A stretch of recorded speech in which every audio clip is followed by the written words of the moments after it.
La Minute Sport avec la Coupe du Monde des clubs en foot. Oui, la dérouillée du Paris Saint-Germain qui a infligé une sévère défaite au Real Madrid en demi-finale de cette Coupe du Monde des clubs. Oui, 4-0. On a eu 3-0 à la mi-temps. Bien sûr, dans les matchs importants, le Paris Saint-Germain toujours très motivé dans les grands matchs qui imposent une grosse pression.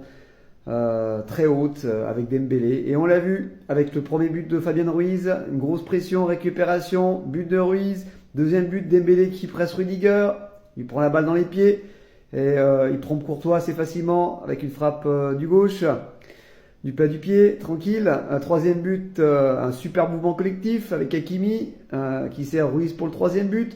3-0 en une demi-heure, on n'oublie pas toutes ces occasions manquées. Puis après, ils ont géré en seconde mi-temps. On aurait dit des poussins en face, le Real. Alors Xabi Alonso aura beaucoup de travail à faire l'année prochaine pour trouver un collectif qui soit du niveau, qui se rapproche du niveau du Paris Saint-Germain. Parce qu'on aura la Ligue des Champions l'année prochaine. Les Parisiens vont essayer de garder leur titre. Ce ne sera pas évident de la gagner 2 fois de suite. Avec City qui va essayer de se relever, Liverpool qui va essayer de se reprendre également, qui auront beaucoup d'émotions à essayer de gagner ces matchs après le décès de malheureusement Diogo Rota, le portugais, un excellent joueur, très important dans l'effectif de Liverpool et un grave accident mortel malheureusement avec son frère, on l'a vu. Donc souvent il y a un supplément d'âme dans les clubs, on joue pour quelqu'un et ils vont certainement avoir à cœur de jouer l'année prochaine Liverpool pour lui également. Donc on aura une belle compétition. Bon, revenons un petit peu sur le Paris Saint-Germain.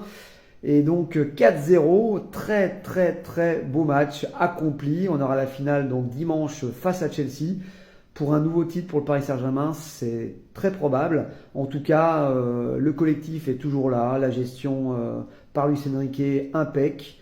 La saison prochaine, certainement que la première phase de compétition, les matchs allés du championnat de France de Ligue 1 seront certainement gérés. Les gros matchs de Ligue des Champions seront certainement joués à fond.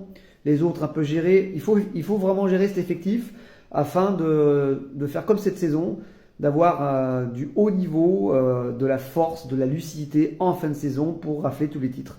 Et on sait que Luis Enrique avec son ego, avec son envie, a envie de gagner encore des titres. Et lui, en tant qu'ancien Barcelonais, même s'il est passé par le Real très très jeune en tant que joueur, il a fait pratiquement toute sa carrière au Barça.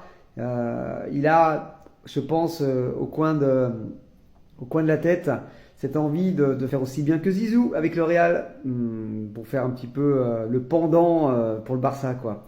Donc je pense qu'il aura envie de s'imposer plusieurs fois en Ligue des Champions avec le Paris Saint-Germain. Donc on a de belles années et ce collectif bien huilé, on l'aura certainement encore l'année prochaine avec encore plus de certitude, et d'expérience. Donc les autres équipes auront intérêt à bien progresser. Guardiola, Xabi Alonso, Arteta avec Arsenal. Et bien sûr le Bayern qui a montré un beau visage l'autre jour en quart de finale. Voilà, donc moi je dis bravo au Paris Saint-Germain et je vous dis à bientôt à tous.